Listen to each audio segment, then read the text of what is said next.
Le fait du jour, évidemment, c'est ce contre-la-montre par équipe. Un premier rendez-vous pour tous les favoris de cette centième édition du Tour.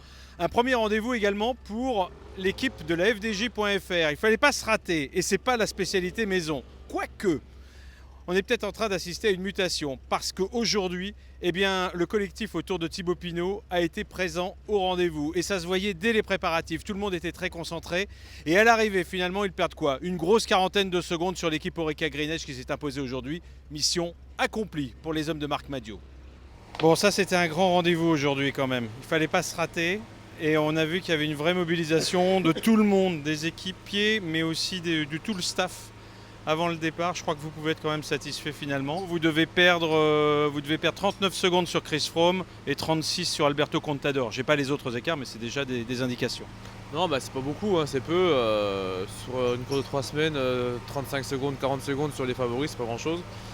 Après, Contador, Froome joue la victoire, moi je joue déjà le top 10, donc on n'est pas dans le même cours et c'est pas sur eux que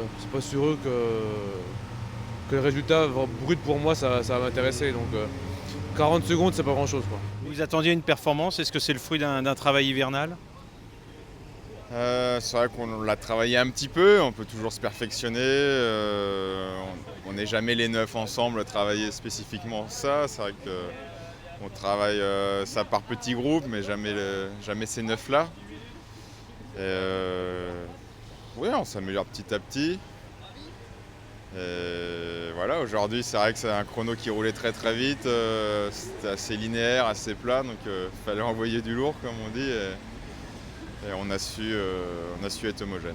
En termes de chronométrage, on est nettement plus près que d'habitude. 25 km, ne prendre qu'une quarantaine de secondes sur les meilleures équipes du monde, c'est pour nous une bonne performance.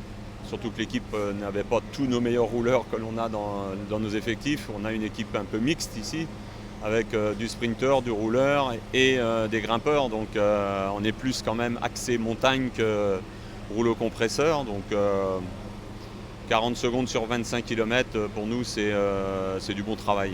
Qu'est-ce que vous avez envie de tirer comme première conclusion? Que rien n'est définitif et que tout ce qu'on a fait jusqu'à maintenant peut être remis en cause à tout moment à partir de demain. Donc pour l'instant, on est à peu près là où on voulait être. On n'a pas eu de grosses casses, on n'a pas eu de mauvaises surprises. Il y a eu beaucoup de tensions et beaucoup de stress, notamment en Corse, parce que c'est une région magnifique pour le tourisme. Mais quand on y dispute le Tour de France, le stress est beaucoup plus important parce qu'il y avait des endroits périlleux pour un peloton de 200 coureurs. Donc inévitablement, il y a de la tension. On est au départ de la plus grande course du monde. Il y a